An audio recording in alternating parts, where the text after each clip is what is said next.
Vamos para o Sempre um Papo em Casa, essa modalidade na qual a pandemia nos lançou para as telas de vidro, coisa que para o Sempre um Papo nem tanto problema é, porque no curso desses 34 anos de existência do projeto, mais ou menos uns 25 ou 26, a gente grava os programas presenciais e deposita aqui neste ambiente do YouTube.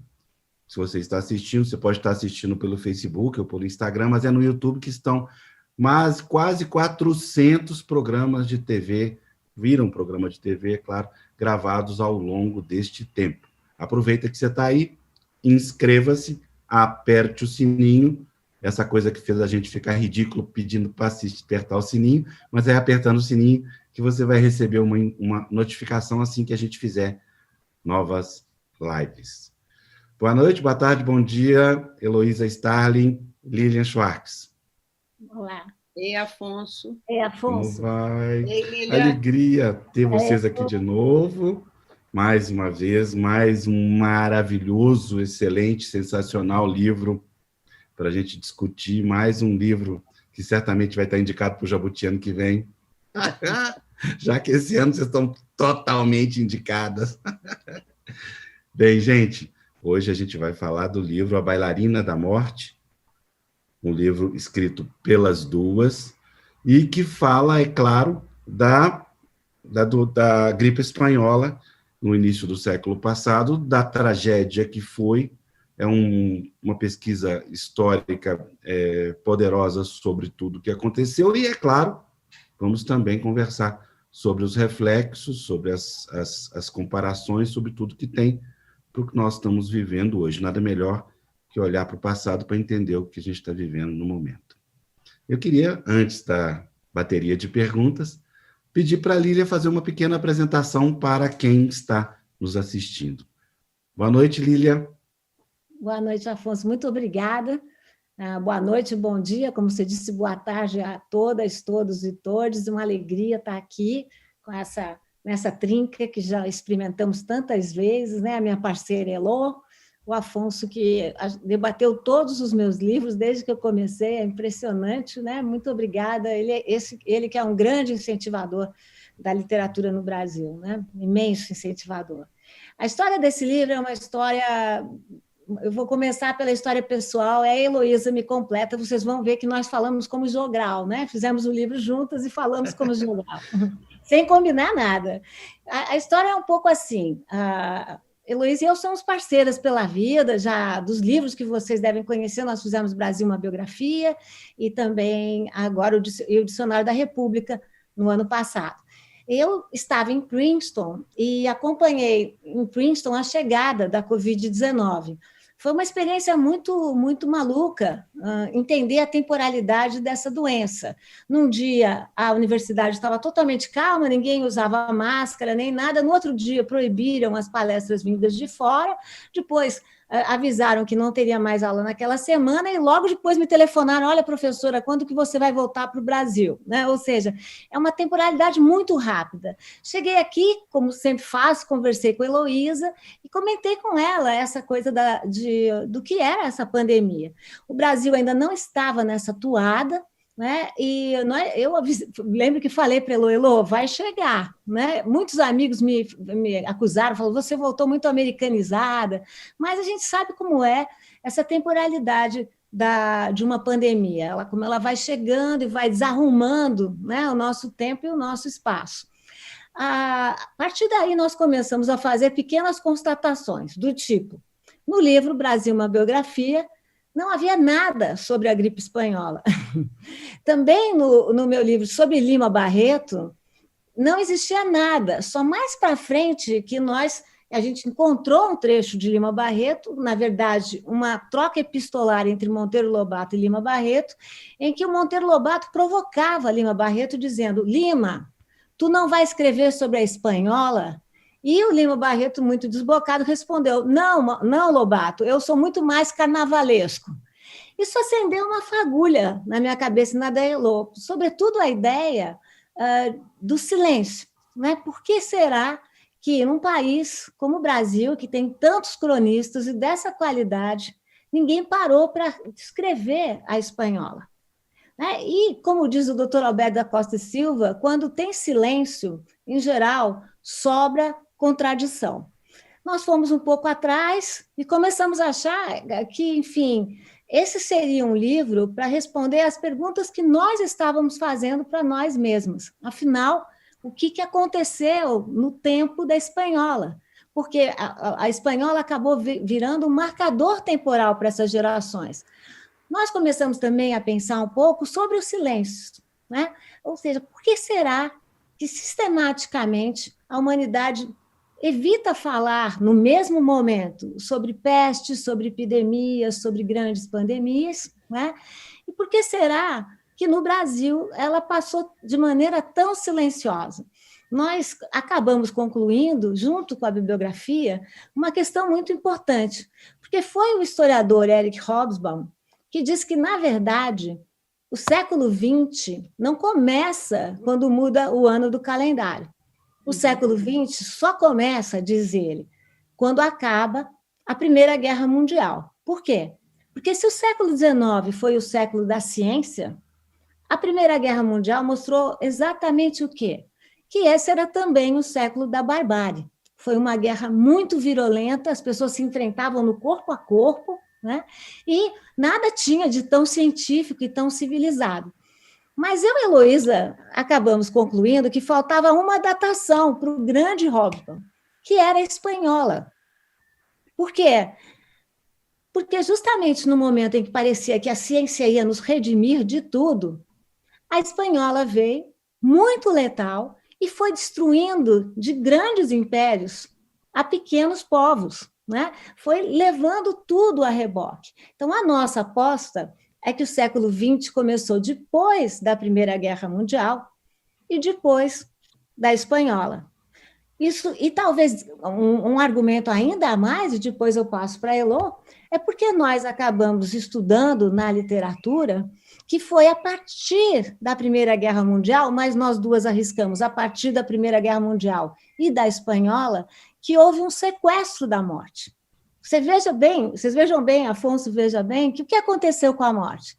Aqueles grandes cortejos, aqueles grandes rituais que temperavam a nossa vida de coletividade, foram desaparecendo e agora só existem os grandes rituais que interrompem o cotidiano de celebridades. Por outro lado, foi nessa época que a doença foi sequestrada para os hospitais. Eu não tenho nada contra os hospitais, ao contrário.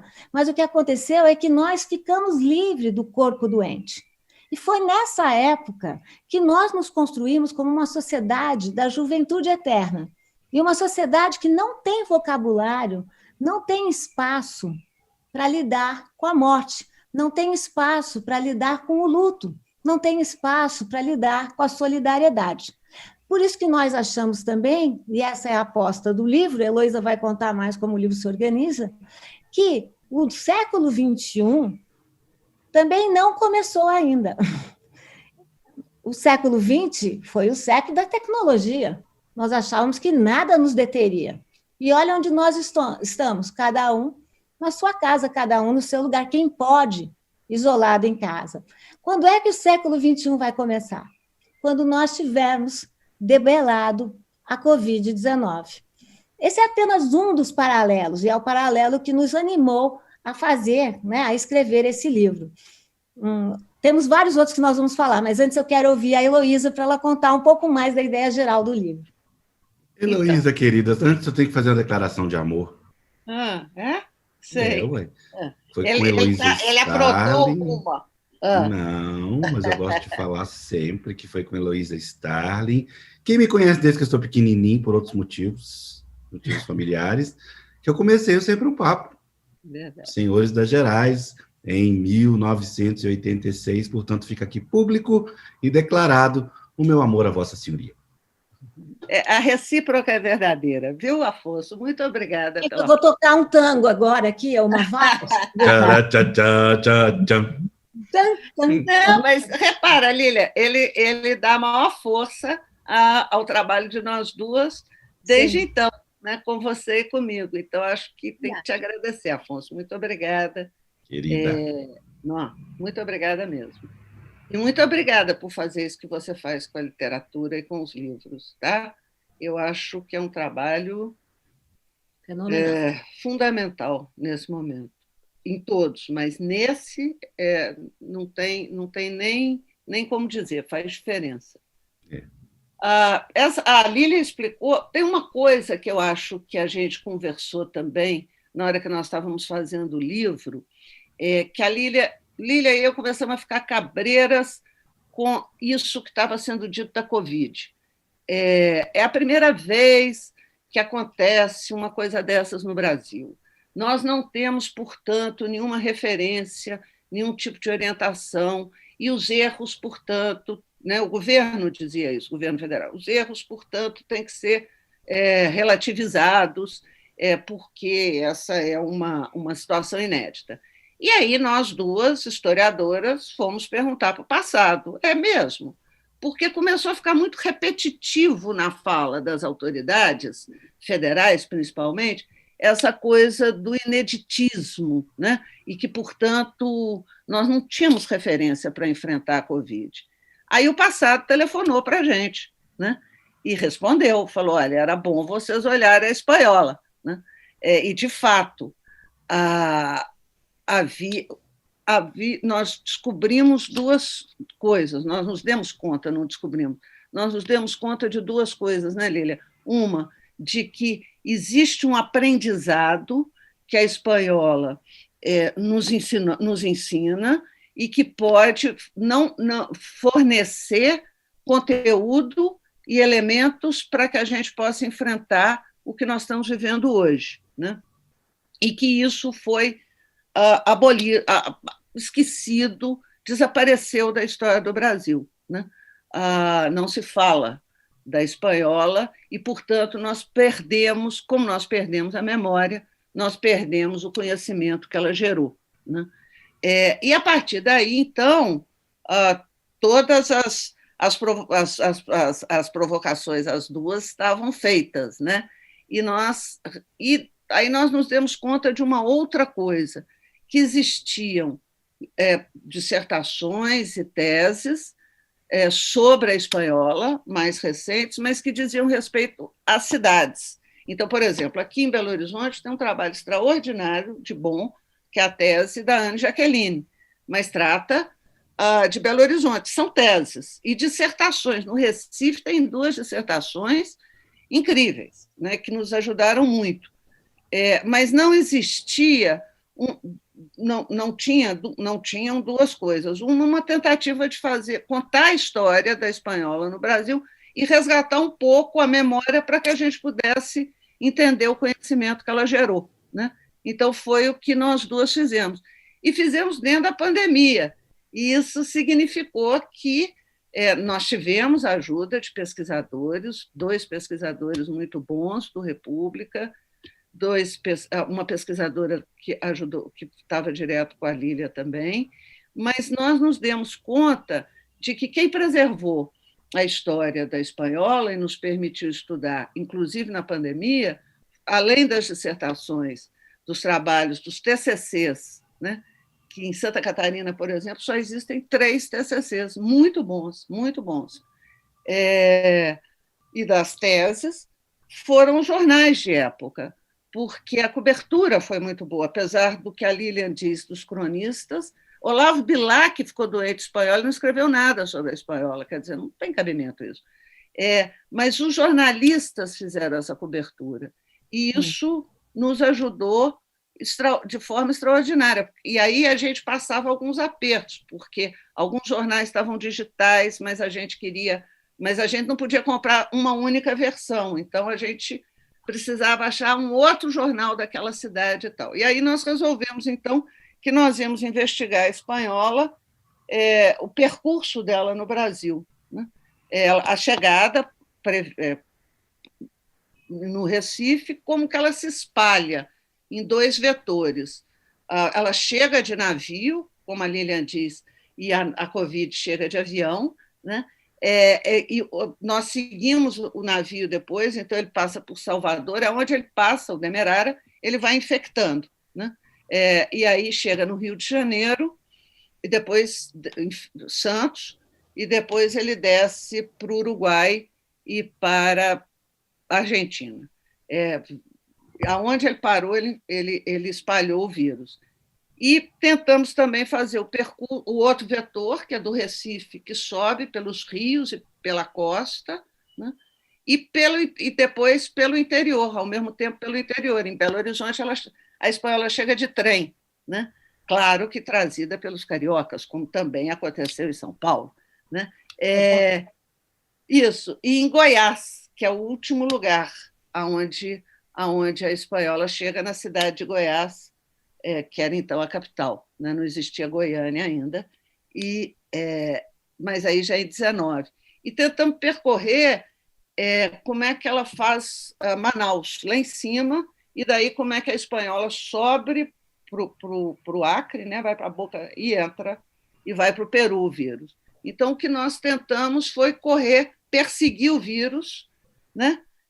Pelo Brasil, seguindo um pouco o seu caminho e fazendo uma segunda coisa que foi muito bacana de fazer, que foi uma ideia muito legal da Lília, que foi: nós temos que achar em cada cidade aquilo que é próprio da cidade, né? Algumas coisas se repetem, mas se nós estamos procurando a experiência e o conhecimento, nós temos que entender como que as cidades enfrentaram e reagiram.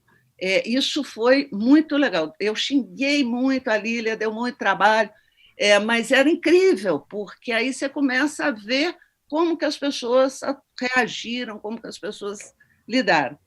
A outra coisa que nós também nos preocupamos, então, era pensar as cidades, pensar aquilo que era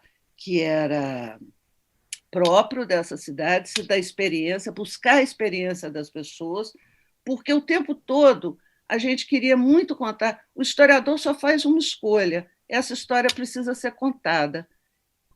É a única escolha que o historiador faz. E a Lília e eu achamos isso: essa história precisa ser contada para que as pessoas tenham ferramenta para enfrentar hoje. Então, por isso, resgatar a experiência, por isso, resgatar o conhecimento, e por isso, resgatar aquilo que são as similitudes com o presente, aquilo que parece, né? E aquilo que nós fizemos, principalmente na conclusão, mas acho que está ao longo do livro, que é refletir bastante aquilo que é diferente hoje no Brasil, né?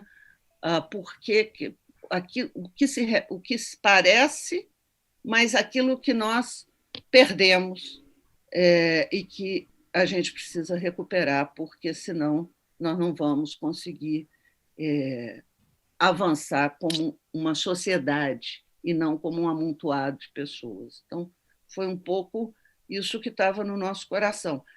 Se der certo, você terá, Afonso, duas cientistas sociais felizes da vida de terem feito aquilo que é o trabalho delas, que é contar as histórias que precisam ser contadas para que a gente possa pensar sobre o que nós estamos fazendo. Vocês foram muito felizes na escolha da espanhola, em todos os sentidos, porque a escolha da espanhola traz dezenas de perguntas que não só a gente vai se fazer, está se fazendo agora, como esta comparação pode servir para avançar, como você falou, mas eu quero começar pela pergunta mais óbvia. Ora, a Primeira Guerra, Segunda Guerra e tantas outras tragédias na história da humanidade produziram uma literatura imensa, prolífica, enfim, gigantesca.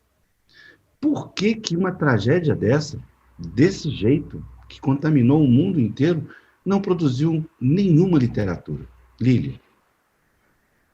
Bom, eu estava falando um pouco sobre isso, né, na minha apresentação do livro, né? É muito impressionante que nós temos relatos, mas são todos memórias, né? Pedro Nava produziu, né, um relato lindo da sua meninice, né? Mas ele escreve quando adulto. Érico Veríssimo, idêntico, né? Eu tendo a acreditar que tem a ver com essa ideia do assombro, né?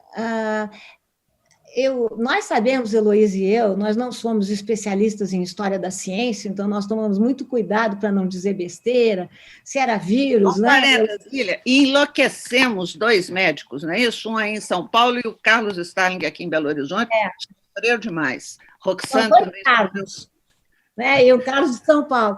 E porque a gente tinha muito medo de errar nos termos. O que existia era uma bibliografia médica, né? Ou seja, dos médicos que viveram a espanhola, que deixaram registros, né? Registros sobre o que fizeram, né? Qual foi a profilaxia, porque é preciso dizer que diferente era, a gente sabe hoje, o velho e bom H1N1, do tipo A, né? Por isso que era, inclusive, chamada de doença bailarina, porque o vírus dançava, como agora, se transmutava, né?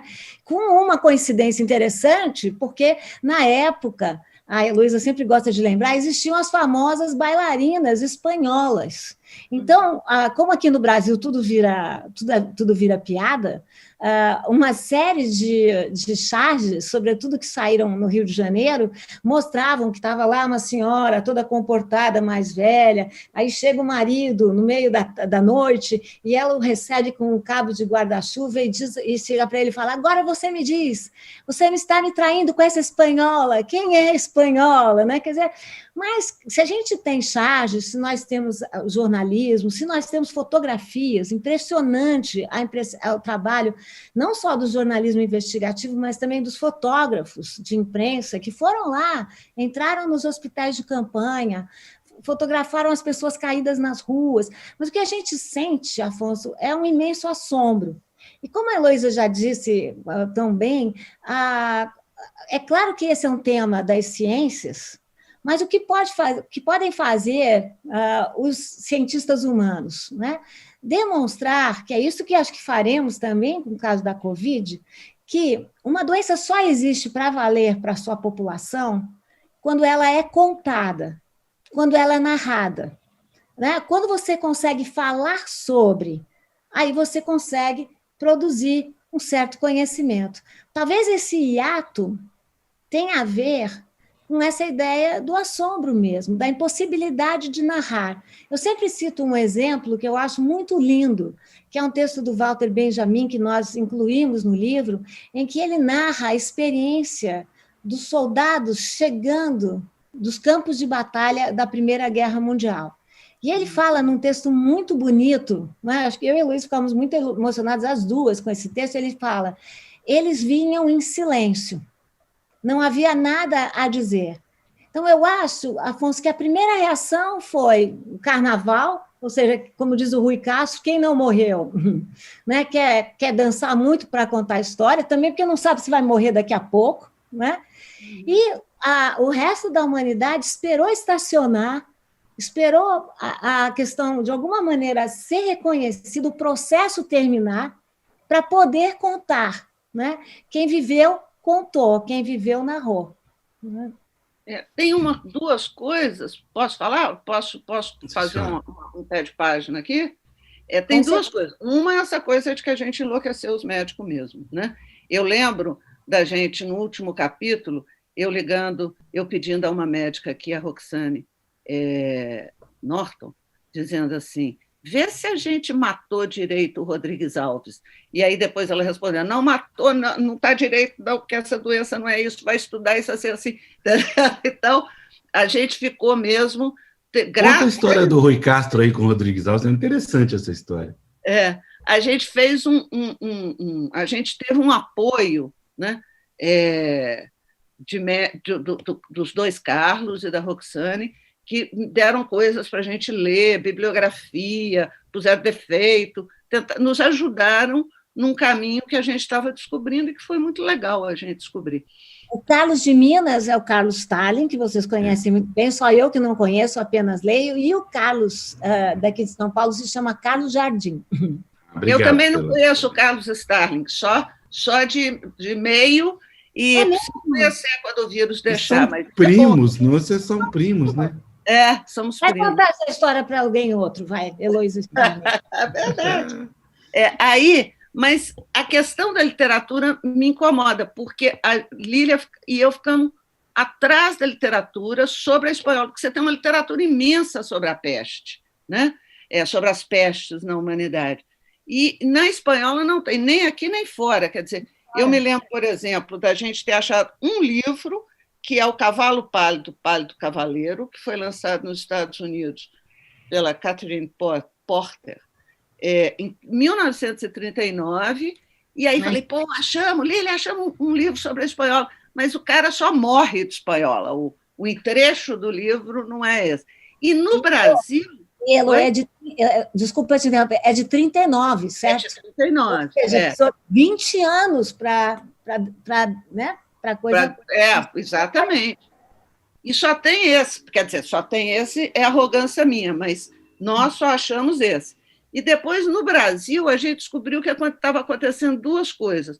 Ou a espanhola era índice temporal, então você pega lá o Guimarães Rosa, no Cavalo que Bebia Cerveja, que é um conto, ele fala assim, foi no tempo da espanhola, igual minha avó falava. Minha avó falava isso para mim, minha filha, foi no tempo da espanhola. Ou então, faz parte do cenário. Então, por exemplo, éramos 6, tem uma hora que tem referências à espanhola que está em São Paulo, mas é um cenário só. E tem um livro muito bom que eu li, que chama Neve na Manhã de São Paulo, em que também essa é mais recente, também é só a espanhola aparece, porque o livro se passa, e aí os personagens fazem referência, as pessoas estão doidas. E é incrível, porque éramos 6, e Neve na Manhã de São Paulo, acontece em São Paulo, que foi assim uma barra muito pesada, a letalidade da espanhola foi imensa, né? Agora, tem um livro que foi editado em 76, aí essa espanhola é a personagem, que é O Mês da Gripe, do Valêncio Xavier, né? Se passa basicamente em Curitiba, né? Mas ele fez, é um livro, aí sim, aí a espanhola é a personagem, tá? Mas de tirando... novo, mais recente, mas mais recente. 1976, mais recente ainda, né? Então, nós não achamos, e reviramos para tentar achar. Então, tem um silêncio que passa, inclusive, pela literatura, quer dizer, é como se nós, de fato, nós que eu digo, o povo brasileiro, né, de fato, fizéssemos um grande esforço no sentido de apagar essa memória, e com isso perdemos o conhecimento que ela gera. Gente, eu vou falar um pouquinho aqui, tem muita gente no YouTube aqui, vou citar, eu sempre gosto de dar uma paradinha. Está aqui o Vinícius Tostes, mandando abraço, a Jefferson Cruz, boa tarde, Vinícius, Lourdes Brito, Emerson Laro, dizendo que teve a oportunidade de conhecer vocês, Ana Antunes, naquele tempo vivemos isso, de ter lockdown em Sampa, coisa que você estava citando, Fernando Rabelo, querido, mandando abraço, José Torres, Eleonora Barros, assiste todos os nossos programas, Jefferson Cruz também, Simone Souza, Maria Angélica, Leone Ziloto, boa tarde, gostaria de estar nesse evento, estou em Sinop, Mato Grosso do Sul, obrigado, está aqui com a gente, Rosângela, Ana Antunes, Chico Mendonça, querido Chico, show de bola essas duas, é sempre, Chico, o que você está reclamando, é sempre. Carla Rico, manda beijo para vocês duas, Neta Melo, minhas avós paulistanas contavam histórias da gripe na cidade, lavavam as cascas das frutas. Isso. E preferiam verduras cozidas. Isso mesmo. Grande Inácio Musi está aqui com a gente, maravilhoso.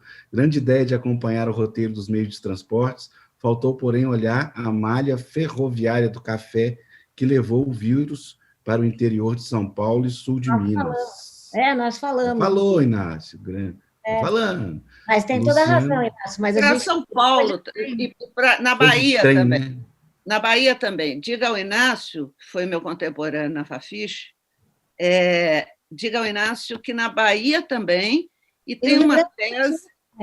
Isso, e tem uma tese muito boa da Bahia, que saiu em livro, em que a autora trata num capítulo só da entrada pelo interior, né? Que é muito impressionante. É uma coisa impressionante que nós gostaríamos, mas não dava tempo, de pegar também para o centro do Brasil, onde a morte de vários povos indígenas foi uma realidade terrível. Povos indígenas que sumiram do mapa, que não existe mais registros, né? A gente Exterminados, nós né? mencionamos, mas, enfim, podíamos fazer muito mais. Inácio, que é um bibliógrafo, documentário ambulante, também diz que Pedro Nava publicou seu depoimento em 76, como médico sanitarista, listou 4 pandemias entre 1850 e 18, e não se deu conta que, desde 18, passaram-se 56 anos sem nenhuma ocorrência do porte. Interessante, Inácio. Tinha pensado isso, não. 56 anos até o depoimento dele. Tem a Cíntia, a Magda, Nuno Brito. Comprei o livro esta semana. Leia! Leia! E vocês que estão aí, como manda o figurino, inscrevam-se no canal e apertem o sininho. Pronto. E só uma coisa, Inácio, o livro da Bahia é muito legal para você que está interessado nessa malha. É da Cristiane Maria de Souza. É muito... Deixa eu ver se é esse mesmo. Elô, mostra a capa do livro. Lília, mostra a capa do livro aí, que eu não estou sem meu livro. Cristiane de Souza, foi o livro dela na Bahia. Aí. Linda não, capa, esse é o nosso. Linda então, capa. e na verdade, eu ia dizer que a gente tem livros maravilhosos para São Paulo, para o Rio de Janeiro, para o Rio Grande do Sul, livros, teses e dissertações. Então, acho que todos os... Para Manaus, para Belém, Recife, Salvador, como ele citou, Belo Horizonte. Então, na verdade, a gente cita copiosamente depois na bibliografia todos esses livros, né? A bibliografia está por cidade, para que as pessoas possam, enfim, se debruçar nessa produção maravilhosa, né? Eu queria, Elô, agora, que Elô falasse um pouquinho de como é que foi a pandemia em Belo Horizonte, apenas para que sirva de ilustração do caso de uma cidade. Conta um pouco como foi aqui. Olha, aqui talvez tenha algumas coisas que foram muito, eu acho que são boas para a gente pensar. Uma que, como todos os lugares, todas as cidades, a epidemia foi ignorada, né? Não ia chegar, não ia acontecer, se acontecesse não ia ter, e foi ignorada, inclusive, pelo médico, que era um médico sanitarista, um médico muito interessante, que Belo Horizonte se esqueceu dele, que se chama Samuel Libânio. Além de ser bonitão, a gente viu o retrato. Parente do Frei Beto, Libânio? Não sei se é parente do Frei Beto, mas é muito bonitão e muito bom de serviço esse médico, porque ele teve um traço de humildade, eu acho, ao longo do enfrentamento, que fez uma diferença para Belo Horizonte, porque ele subestimou a epidemia, né? E todo mundo aqui subestimou, a exceção do Antônio Aleixo. Toda vez que nós passávamos na rua Antônio Aleixo, podemos cumprimentar, ele fez por merecer a sua rua, porque o Antônio Aleixo é o médico que vai para o jornal e fala: gente, gripe é doença, é preciso proteger, vai chegar, ele avisa e ninguém liga. E os jornais dizem: não, imagina, isso é coisa de carioca é exagerado e tal. Em parte, isso tem a ver com o mito da cidade salubre, né? Belo Horizonte tinha 21 anos, tinha sido construída de acordo com as regras mais modernas de construção, e o Samuel Libânio se esqueceu, como os demais médicos da cidade, a cidade inteira, que a cidade era salubre dentro da Avenida do Contorno. Para fora da Avenida do Contorno, onde morava 70% da população,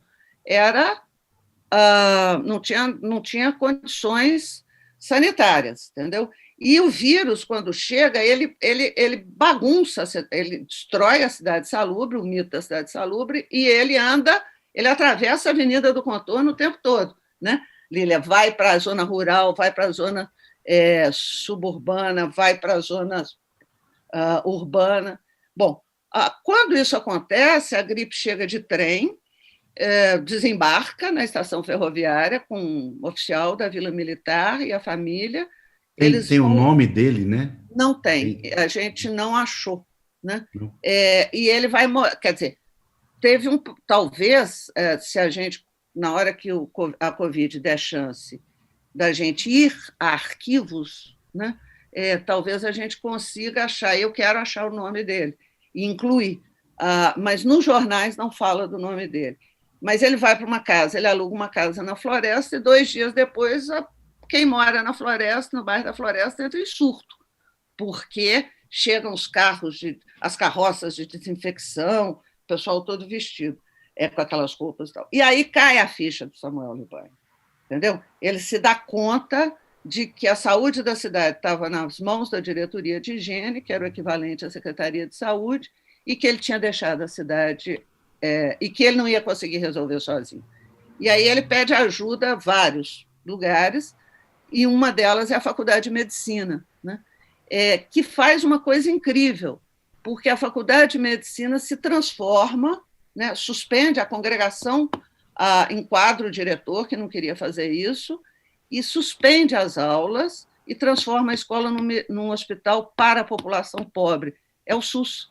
Eles fizeram um SUS aqui, né? Isso é um negócio incrível, né? E é um hospital com 140 leitos, né? O diretor da escola fala, não vou fazer, a congregação enquadra, e a partir desse hospital, o Samuel Libânio começa, a diretoria de higiene, começa a agir na zona periférica. A outra ação que eu acho que foi importante, porque ele conseguiu com o apoio, e que em outras cidades também aconteceu, que é o fato de montar postos de saúde e enfermarias na periferia. Tá? Então, por exemplo, isso não aconteceu no Recife. Aí o sujeito saía, né? A pessoa saía lá da periferia para doente e ficava pela rua, porque o posto de atendimento só existia no centro da cidade, na Rua Aurora. Então, isso no Recife, as pessoas não conseguiam voltar para casa. E aqui em Belo Horizonte foram 8 postos instalados cobrindo a periferia. Então, isso foi uma ação muito bacana que foi feita. Legal. E que eu acho que foi importante para a cidade, entendeu? Então, e a população, uma última coisa aqui, por sinal a Lília vai falar, você fica só falando de Belo Horizonte, que é mineira. Mas uma coisa... É verdade. Uma coisa que foi muito importante aqui, que me espanta e que eu acho que a gente perdeu, né, é o fato de que a população aqui apoiou integralmente as ações, primeiro, de proteção, e criou formas de solidariedade, de pertencimento social. A Lília chama isso da banalidade do bem, porque são ações pequenas, sabe? A banalidade do bem. São ações que você fala assim, isso não vai ter coisa, sabe? Isso é tão pequeno de fazer, mas é sensacional isso, né? E a população fez isso. Então, por exemplo, eu vou encerrar nesse exemplo, a coisa que o povo de Belo Horizonte gostava de fazer é o cinema. Aí a companhia, que era dona dos cinemas, resolveu abrir os cinemas na marra, no pico da pandemia. Não precisou do Samuel Libânio se chatear. A população boicotou. Tá? Foi isso. Então, o Samuel Libânio não precisou botar, ele nem se preocupou, porque na hora que o cara, o Gomes, não sei o quê, Gomes Nogueira, abriu os cinemas na marra e botou uma programação nova, sabe? Tudo bem atraente, a população simplesmente boicotou. Os jornais começaram a se assustar e dizer, olha, está tendo boicote, vamos manter o boicote. Então, esse procedimento fez muita diferença. E isso faz parte do que nós precisamos aprender com a espanhola. Entendeu? Está vendo, Lília? É defendida. Eu te expliquei. E Samuel Libânio foi esquecido. É uma coisa assim, estranhíssima de ter acontecido. Né? Além, como eu disse... Como a espanhola foi esquecida. Né? Hein? Como a espanhola foi esquecida, de certa forma. Né? Mas você vê, a Faculdade de Medicina fala dos grandes médicos, Antônio Aleixo, que era um médico bacana, na época da espanhola a gente viu isso, eles são todos reverenciados. O Samuel Libânio ficou meio na sombra, entendeu? Entendi. Lili, eu gostaria que você falasse um pouco, então, de São Paulo do Rio, principalmente daquela confusão dos enterros coletivos no Rio de Janeiro. Não tinha isso? Então, pois agora ela vai falar São Paulo. Então, a gente andava falando, a espanhola chegou no Brasil de navio, né? Claro, já tinha passado por Recife e por Salvador, mas quando ela chega ao Rio de Janeiro, ela ganha uma proporção populacional que, enfim, totalmente inusitada.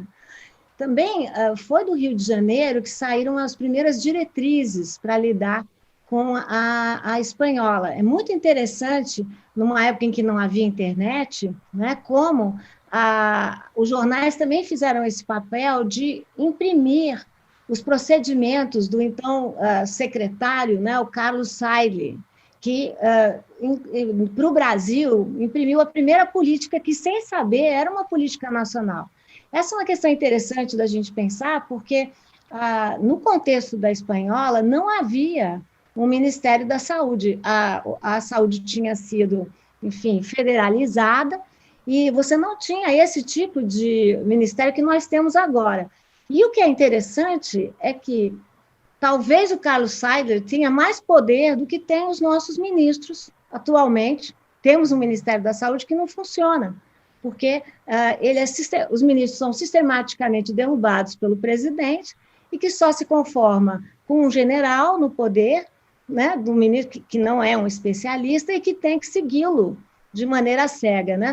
Nós tivemos um episódio agora mesmo, quando o general Pazuello resolveu utilizar a vacina vinda da China e, como Bolsonaro quer tornar tudo uma questão ideológica, ele, enfim, acaba de dizer que quem não seguir é um traidor.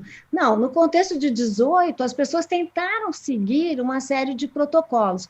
Mesmo assim, quando a espanhola chega no Rio e chega em São Paulo, a situação ela vai escalonar, né? Escalonar fortemente. Basta que as pessoas vejam as fotografias que nós colocamos no livro, né? Que mostram o horror que foi a espanhola, cujo nome era também doença dos 3 dias. Né? Isso quer dizer o quê? O sujeito pegava no segundo, piorava, no terceiro morria. Como a gente tem dito muito, e tem casos terríveis, né, que tem relatos em São Paulo e no Rio, de famílias inteiras que morrem, ou de famílias que enlouquecem. Isso também no Rio Grande do Sul, né, porque é um pouco o que nós estamos vivendo agora, ou seja, o pesadelo, né, de ver toda a sua família morrer, o pesadelo de não saber como lidar, com o complicador de que a espanhola, a imagem era terrível, porque a pessoa ficava, os relatos de época falam que a pessoa ficava azul, né? Porque, enfim, não tinha oxigenação pelo seu corpo, né? Então, os relatos da morte, os relatos das carroças que passavam, eram sempre relatos muito fúnebres. A questão das covas coletivas foi uma saída possível para dar conta da mortalidade tremenda no Rio de Janeiro e em São Paulo também. Outra coincidência que vale a pena a gente mencionar, para não ficarmos só na região sudeste, é que é uma coincidência triste, é que a cidade de Manaus, que nós sabemos que está sofrendo tanto agora com a Covid-19, foi uma das mais afetadas com a espanhola.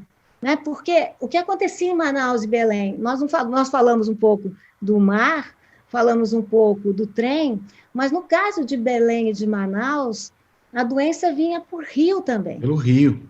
É a boca do rio. Então, como você lida com os doentes que iam chegando? O doutor Carlos Saile, que acabou virando o bode expiatório, ele estabeleceu uma série de regras de como limpar os portos, né? Muita gente mentiu sobre os portos, por exemplo, Salvador, né? Que não queria dizer para não ser chamado de Porto Sujo, como se dizia na época, mesmo o Rio de Janeiro, mas se estabeleceram normas, ou seja, é preciso avaliar a população que está a bordo, é preciso encaminhar os doentes diretamente para os hospitais de campanha, é preciso limpar os portos, isso no caso do Rio de Janeiro. No caso de São Paulo, havia uma série de medidas que se referiam à profilaxia nas estações de trem, né? A forma que tem de uma questão que é bastante bacana, interessante da gente pensar nesse regime de paralelos, é que a velha rixa Rio-São Paulo se manifestou também durante a espanhola, porque em São Paulo o comentário era assim, que tudo de ruim vinha do Rio de Janeiro, que a doença deve ter vindo por conta de um time de futebol carioca que assolou a cidade de São Paulo. Então, outros paralelos interessantes. O campeonato paulista de futebol foi cancelado. O campeonato do Rio de Janeiro ficou funcionando mais um pouquinho, né? Então, você tem esses dados comparativos e um pouco, como dizia a Elô, as especificidades de cada cidade que dão um sabor ao livro, né? Eu sempre menciono isso como o Rio de Janeiro inventou o caldo de galinha, né? Para dizer que, enfim, a caldo de galinha resolvia qualquer espanhola. Não resolvia, mas o preço da galinha subiu, né? A estratosfera. Em São Paulo, se falou muito da importância da caipirinha, né? O que é muito interessante, né? Em Belém, em Manaus, você tem essa coisa muito bonita desse saber popular que viajava, né? Do saber das ervas. Em Salvador, a linguagem das religiões, né? De todas elas, das religiões, da religião católica, mas também da religião dos orixás, né? Que ajudaram muito. Então, esse é um livro que tem essas especificidades por capital que chamam muita atenção, né? E só para terminar aqui, o que também chama muita atenção, não só em Rio, São Paulo e Belo Horizonte, mas em todas as cidades que nós estudamos, é um infortúnio, é uma contradição muito grande. Nós sabemos que no começo do século, com a Primeira República, muitas capitais dos estados, né, se vestiram, né, para aparecer na foto como cartões postais, né? Muitas capitais fizeram aquilo que Heloísa descrevia em relação a Belo Horizonte, embelezaram o centro e jogaram a doença para suas periferias. Então, a história de todas as capitais que nós estudamos, sem exceção, mostra como, assim como a Covid-19 não é democrática, parecia, porque a contaminação pode ser, mas a morte não é. Também em 1918, as populações mais afetadas foram os ex-escravizados, que moravam justamente nos arredores das cidades, as populações imigrantes e as populações indígenas e os pobres. Ou seja, essa é uma história da tragédia contada. Nós podíamos saber, né? Mas nós preferimos não ler, não ouvir e não escutar, não é? Fala um pouquinho do confinamento. Houve confinamento também, como está acontecendo agora? Houve sim, né? Quer dizer, as medidas estabelecidas no Rio de Janeiro, né, pelo SAIB, foi o primeiro a tomar essas medidas, estabeleciam o fechamento do comércio, fechamento das escolas, o fechamento dos teatros e dos equipamentos, como a Elô já citou, o cinema, né, dos equipamentos urbanos, ou seja, cemitérios, a proibição de velórios aqui em Belo Horizonte foi um horror, porque não só em Belo Horizonte, nesse caso foi uma medida geral, né? Ou seja, as medidas que nós estamos vendo agora aconteceram também em 1918. E é muito bonito ver o relato dos jornalistas, como, por exemplo, o Rio de Janeiro está vazio. Se a gente mostrar a foto agora, né? Para nós não tem muita novidade, porque também nós nos acostumamos a ver essas cidades no início do século sem muita gente, porque a fotografia não conseguia captar o movimento, né? Mas é muito impressionante o paralelo entre essa ideia de como as cidades viram cidades fantasmas em 18 e agora também. Então, os procedimentos, as igrejas fecharam, quer dizer, os procedimentos todos muito assemelhados, né? A gente não mudou muito nesse sentido. Só uma coisa que eu achei, só lembrando, lá no Recife, a imprensa fez isso, de descrever isso que a Lília está contando. E aí tem algumas reportagens, eles tiveram uma ideia num jornal de lá que chama Província, de botar os jornalistas de noite andando pelo Recife, né? E aí os jornalistas vão descrevendo, aí tinha um professor de literatura numa conversa com a gente, o Cristiano, né? Que chamou atenção quase para um ambiente gótico que os jornalistas escreveram, a cidade, aí alguém tosse, ninguém acode, aí o jornalista conta que ele começa a ouvir um martelar, né, sem parar, um martelo batendo, e aí ele vai na rua atrás do som, e é uma casa funerária que existe até hoje, a Casa Ágara, que estava tendo que fazer caixões dia e noite. Então, esses relatos são muito impressionantes para a gente pensar a cidade que a Lília está descrevendo. E, no caso do Recife, eu fiquei muito impressionada também. No Nordeste fizeram isso, e no Recife, as fogueiras, né? Então, se acendia fogueira nas esquinas, jogava enxofre. Né? Enxofre também no Rio Grande do Sul, também isso. Em São Paulo, isso é impressionante. Para exterminar o invisível. Né? E também tem uma outra questão que é muito semelhante com o nosso momento, que é o uso político da doença. Né? Elô falou de solidariedade, mas a gente também, para não parecer muito ingênuo, a gente não pode esquecer que houve um tremendo uso político da epidemia da espanhola. Né? No Rio Grande do Sul, em Porto Alegre, por exemplo, não se mencionava, foi proibido, os jornais foram proibidos de dar matéria até o resultado das eleições. A gente vê a mesma coisa em Salvador, a gente vê a mesma coisa em Recife, a gente vê a mesma coisa acontecendo em São Paulo. Quer dizer, essas são questões, ou seja, esses estados de anomia são sempre utilizados politicamente, sempre. A situação quer manter tudo calado e a oposição quer usar também para se valer dessa situação e subir. Né? Então, em 18 foi assim também, não foi só solidariedade, né? Isso é bem importante. Mas eu acho que tem duas diferenças importantes nesse caso. Isso foi muito impressionante, maquiar a estatística, negar, isso os governos fizeram. O que mostra a diferença de hoje é o fato de que, a partir do momento que a epidemia se instalou e eles não tiveram mais saída, eles não recusaram a ciência, né? Ao contrário. A segunda coisa que é diferente, ninguém zombou da morte. Ninguém. Tá? Como hoje. Você não tem nenhum dirigente, tem esse paralelo, né, que eles eram chamados presidentes de Estado, você não tem nenhum presidente. Né? E você tem estados incríveis, o caso de Porto Alegre, que resolve colocar no jornal o nome da morte. Né? Luísa me chamou a atenção, falou, olha, Lília, que bonito, eles estão aqui, né, imprimindo a morte. Né? Isso é uma diferença muito forte, muito forte. Há também uma outra semelhança e diferença que, se a gente não falar, as pessoas vão cobrar, que foi a nossa descoberta, não, porque estava nos jornais, estava nos livros, nas dissertações que nós lemos, que em 18 apareceu essa moda do sal de quinino, né, que era, na época, utilizado contra a malária. E já na época era contraindicado pelas autoridades. Por quê? Não, isso aí eu quero abrir uma parte da nossa conversa sobre isso. Mas antes, dizer que o Dr. Carlos Starling, meu querido Pavão, o apelido dele é Pavão. Essas duas são maravilhosas. Grande abraço para ambas. Obrigado por essa pérola de livro.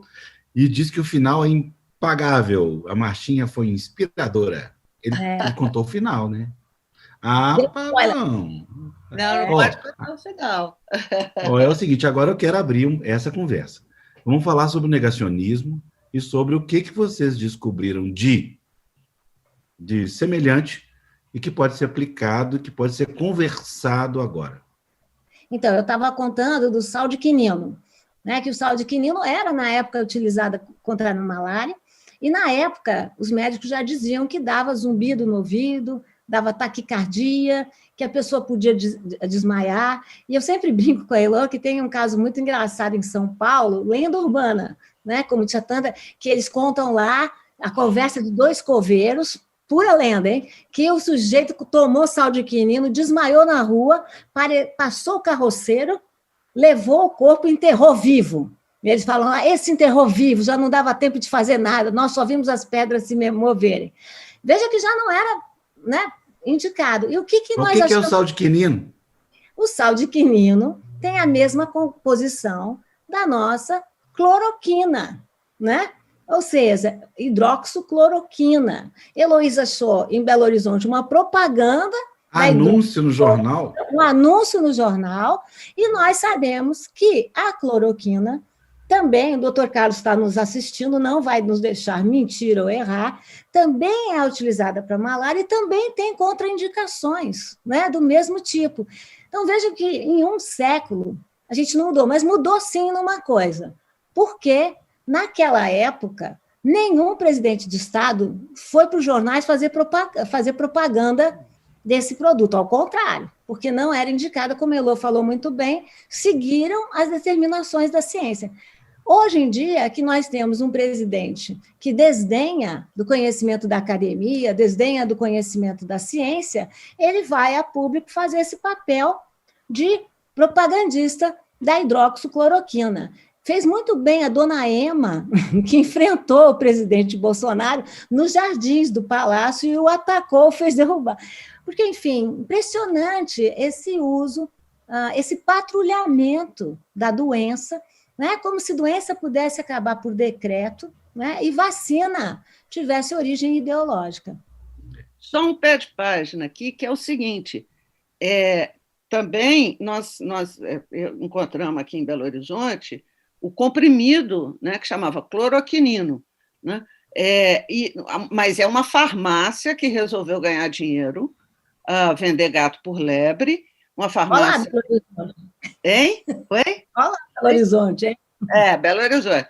Aí, pois sabia. Aí, na Rua da Bahia, então era uma farmácia no lugar mais chique de Belo Horizonte, e ela faz o anúncio do comprimido em cloroquinino. E o Antônio Aleixo fica possesso, porque ele diz, gente, isso não é... E o anúncio vem, infalível contra a espanhola. É isso que eu queria saber. O que diz o anúncio? Diz isso, infalível contra a espanhola, come cloroquinino, um comprimido por dia, né? Isso é infalível para curar a espanhola. Aí o Antônio Aleixo fala, gente, isso não tem nada a ver com a espanhola, isso tem a ver com o fato de que Minas tem uma região endêmica de malária no norte de Minas, e por esta razão esse medicamento é utilizado. A mesma coisa diz o Ezequiel Dias, lá, porque nós já tínhamos aqui a filial de Manguinhos. Então, veja, a utilização é feita por uma farmácia para ganhar dinheiro, mas nem as autoridades, nem os médicos, porque também me choca médicos hoje irem lá para o Palácio do Planalto recomendar a cloroquina, né? Nem médico, nem autoridade viraram garoto propaganda de remédio, coisa nenhuma, né? Então, isso não acontece, nós não achamos nenhuma referência desse tipo de comportamento. E a negação que nós achamos da política, feita pelos políticos, e a disfarçatez, e as estatísticas maquiadas, a censura, como a Lília disse no Rio Grande do Sul, na hora que se instala, que a população para por conta própria, eles recuam e não tem, ninguém faz disputa de medicamento, nem ninguém proíbe vacina, nem nada disso. Tá? Muito pelo contrário, né? Até se aparecesse uma vacina, você vai ter, inclusive, vacinação. Em Salvador, por exemplo, eles começam a vacinar contra a varíola para ver se ajuda no caso da espanhola. Tá? Isso é importante, não teve vacina, só para não dar não teve uma vacina para a espanhola, só para ficar claro. Pois mas tentaram, tudo que foi possível ser feito foi encampado. Quer dizer, até pensando em Salvador, aonde o governador dizia assim, não, aqui não tem gripe nenhuma, foi a negação assim, mais forte que nós achamos. Aqui não tem gripe nenhuma, e quem falar que tem gripe aqui é contra a Bahia, é anti-baiano e antipatriota. Quando se instala, né, e o arcebispo dá o nome, fala, olha, Salvador está debaixo da peste, né, porque quem faz isso é o arcebispo, um cara interessante esse arcebispo, é ele que tem coragem de nomear a peste, e aí o governo tem que tomar providências. Eles, entre as providências, eles tentam, inclusive, buscar vacinas que possam ver se consegue achar a cura. Não acham. Elô, tem um silêncio que é importante dizer, que me impressiona muito, porque a história da espanhola, diferente do que a gente acha, não acaba em 18. né? E, sobretudo, em Belém e Manaus, ela continua firme por 19, porque ela tem essa temporalidade que eu dizia no começo. Agora, impressiona muito como as autoridades em São Paulo, né, mesmo Belo Horizonte, Rio de Janeiro, não falam mais. É como se tivesse ido embora. Isso impressiona também, porque existiam notícias de que a espanhola continuava forte, e nós mesmos nos espantamos lendo os jornais. Eu lembro da Elô me perguntar várias vezes, mas é isso mesmo? Entrou assim em 19 e estava lá fortíssima em 19. Então, essa Goiás também, lembra? Chega em Goiânia. Goiânia, então essa história... Não, Goiânia não, na capital de Goiás. E essa história de que é melhor não falar, né? Por mais que a gente tenha visto esse apego da sociedade, enfim, respeito à ciência, você sempre tem esse temor, você sempre tem esse assombro, e essa ideia já foi, né? Mesmo com os dados bombando lá no norte. E qual a conclusão com a coisa do Exército Brasileiro em Recife, o comandante da guarnição militar do Recife, onde hoje é a 4ª Região, por decreto, ele extingue a espanhola em Recife. Lembra disso, Lília? Mas isso também é a mesma coisa no Rio Grande do Sul, em Porto Alegre, né, com o governo caudilho. Então, a gente sempre tem que fazer um balanço, né, uma temperança entre o otimismo da Elô e o meu pessimismo. Né? Ou seja, não é o otimismo da Elô. É que eu estou tão preocupada com o aviltamento que nós estamos vivendo hoje, que eu fico querendo reforçar aquilo que eu acho que as pessoas precisam se dar conta, porque nós estamos vivendo uma situação de aviltamento e uma apatia da sociedade. Cadê o nosso biografado ali? De toda maneira, é interessante pensar que, mesmo agora, você tem muitas manifestações da sociedade civil, como existiram naquela época. Naquela época, você vê em São Paulo, no Rio, também em Belém, Manaus, também em Belo Horizonte, essa ideia de como a Elô contou para Belo Horizonte, de que a sociedade abre espaços para cuidar dos seus doentes, né? Então, e hoje a gente pode ver que também você tem a sociedade civil aí comparecendo, é que tem setores da nossa sociedade, infelizmente, para quem essa guerra ideológica e essa polarização besta, né, funciona. Então, você tem essa ideia de que é uma ideia muito perversa para a sociedade brasileira de hoje em dia, de que quem pega a Covid, ou que quem tem a Covid forte, é uma pessoa fraca. E quem não pega, ou tem uma Covid ligeira, amena, é uma pessoa forte. Isso não existiu. Né? Isso não existiu em 18 e 19, e a Elô está certa. E isso nos chama muita atenção nesse momento em que nós estamos vivendo, que é um momento de muita perversidade, é um momento muito pouco solidário por parte da população brasileira, que não percebe, né? Nós estamos no auge da discussão da vacinação agora, que não percebe que a especificidade de uma doença coletiva, né, é porque, como diz o nome, ela afeta toda a coletividade. Então, a decisão não é de cunho pessoal, não adianta o presidente dizer não vai ter ponto final, né? É uma decisão que vai ter que passar pelas autoridades médicas, vai ter que ser avaliado caso a caso, né? E, sobretudo, a gente não pode usar politicamente o que é uma doença que já afetou 150 mil brasileiros, e sabemos que matou, quer dizer, 150 mil, e afetou muito mais. E nós sabemos que essa história poderia ser diferente.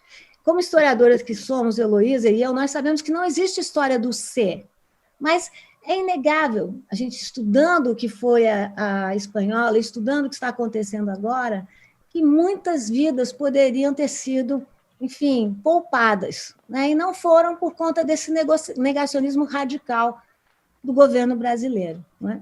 E uma coisa que eu acho que a gente aprendeu é que o vírus ele não cria nada, mas ele revela tudo, né? Então, ele revela tudo que a sociedade silenciou, né? A desfaçatez dos políticos, dos governantes, a profunda desigualdade, quem é que está fragilizado na sociedade. Isso tudo que a função do vírus é jogar a luz.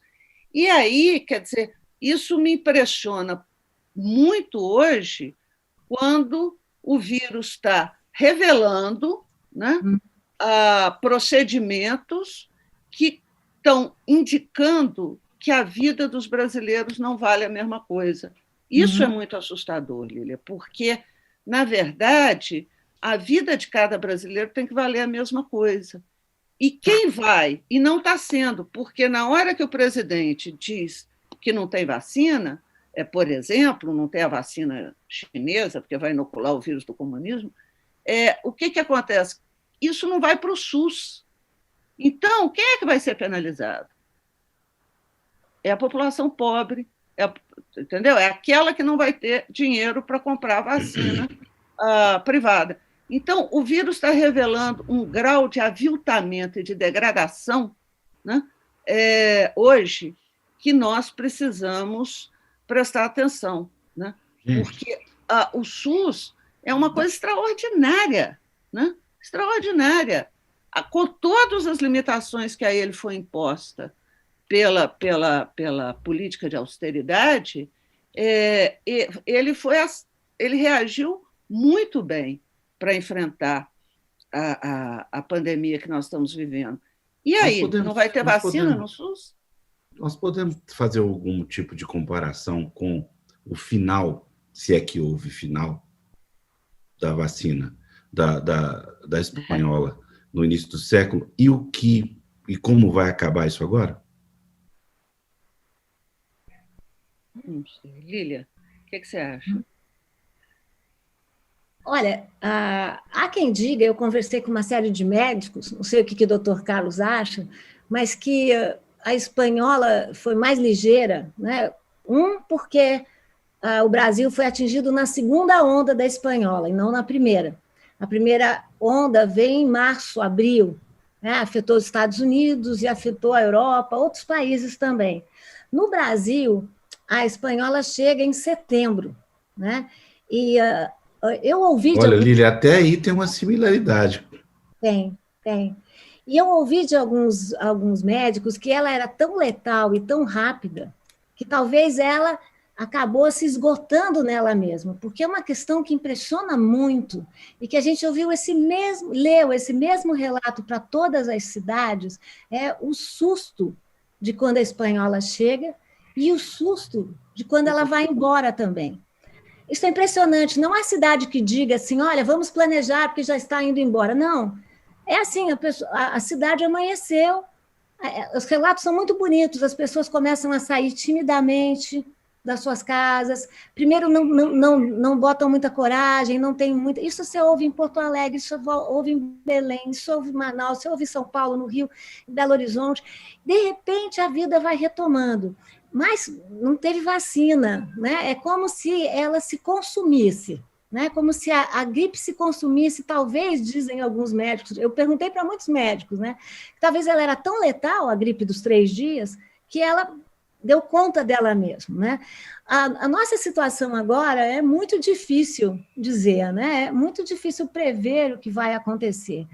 A gente já passou daquela ideia, quando o confinamento começou, muita gente fazia prognósticos do tipo, quando ela for embora, eu vou sair na rua, vou abraçar meus amigos. Esse tipo de prognóstico já foi embora, porque as pessoas não acreditam mais que a Covid irá embora dessa maneira, tão derradeira.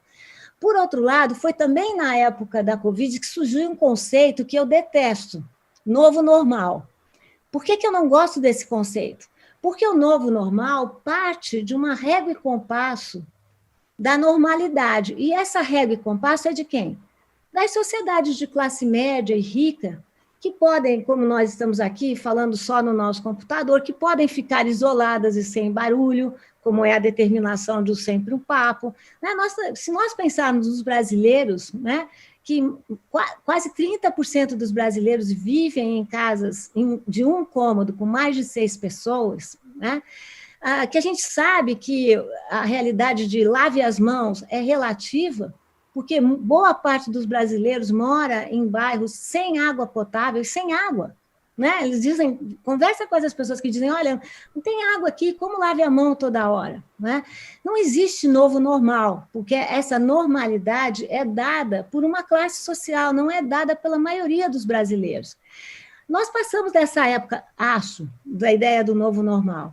Agora nós estamos na ideia na fase da dúvida, né? Ou seja, podemos sair, não podemos sair, né? Vamos manter a distância, até quando nós vamos usar máscara, né? A gente vive, talvez, um novo normal é só esse, né? Que nenhum de nós sabe quando estaremos livres dessa doença. O que nós sabemos, Afonso, e é muito importante, nesse dia que nós conversamos, né?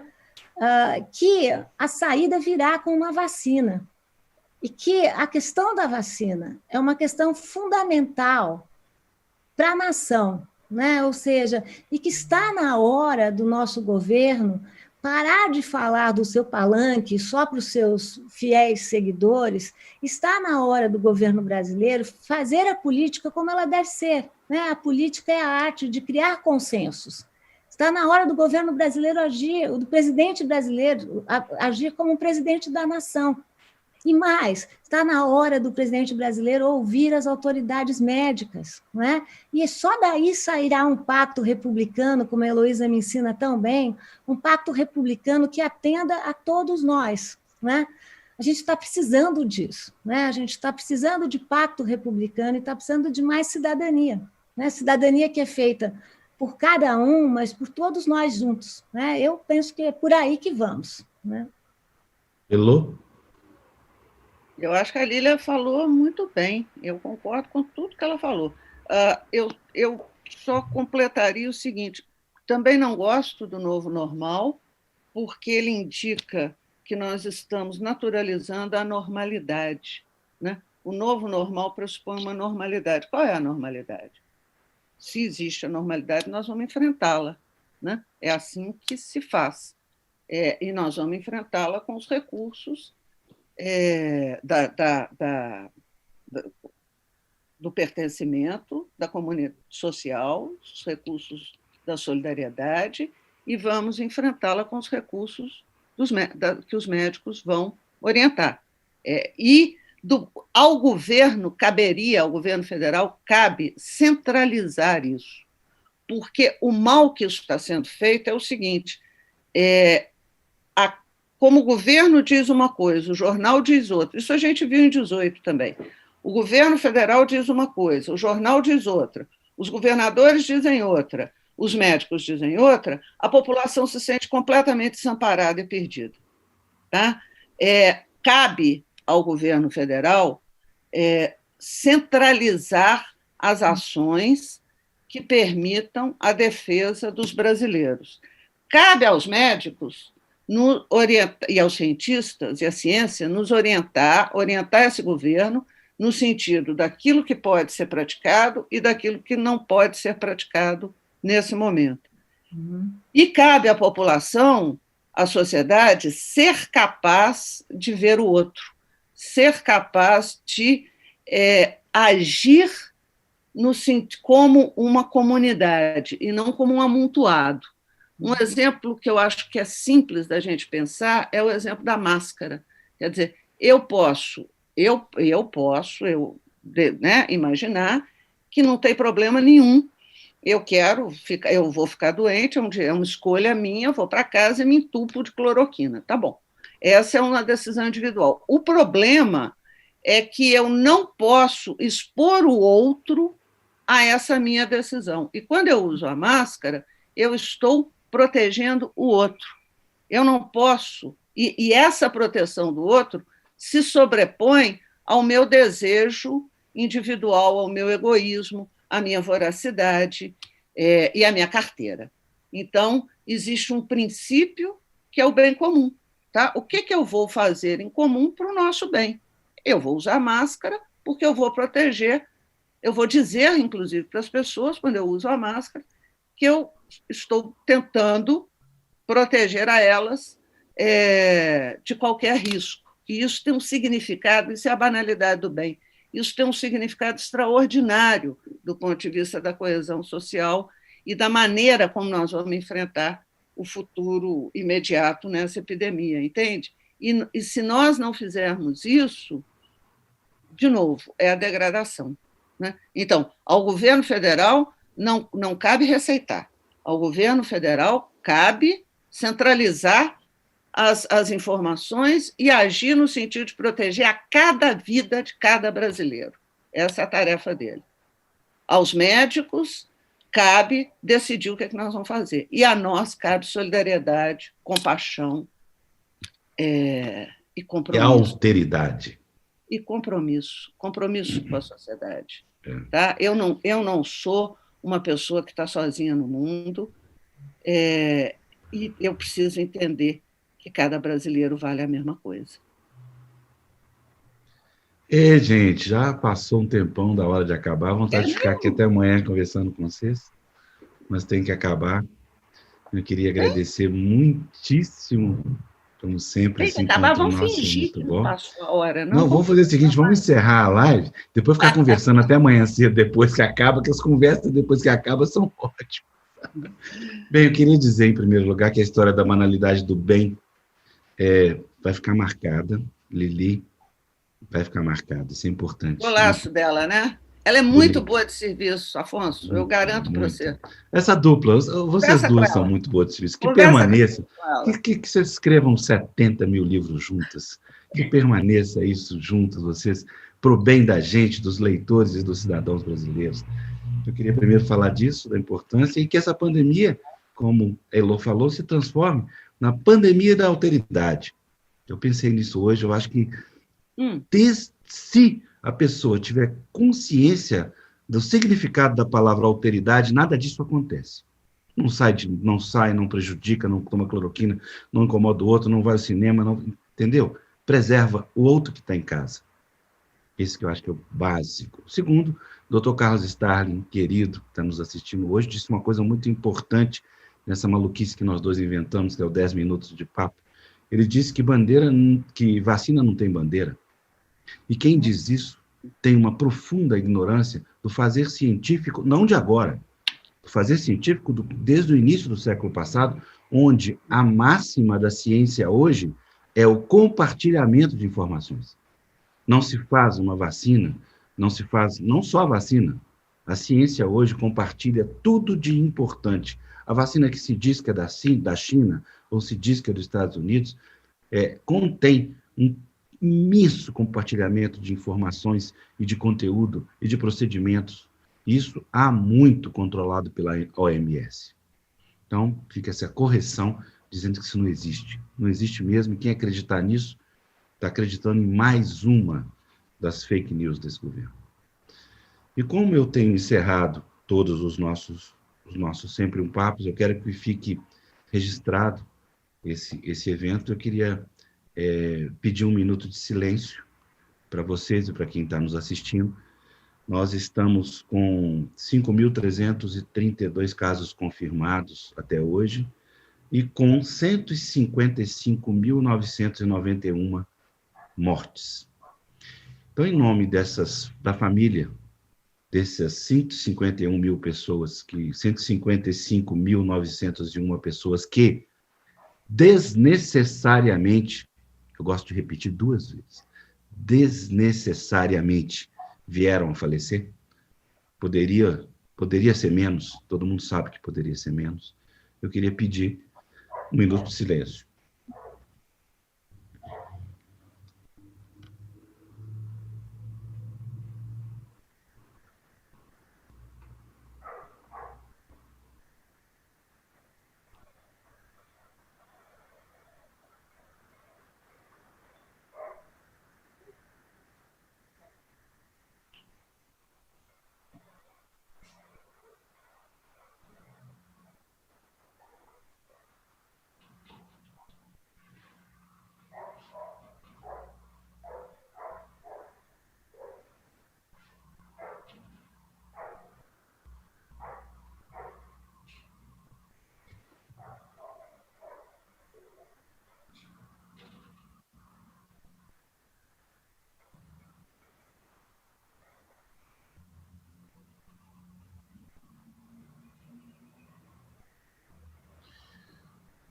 Lili, Heloísa, muitíssimo obrigado e até a próxima. Muito obrigada. Tchau, tchau. Tchau.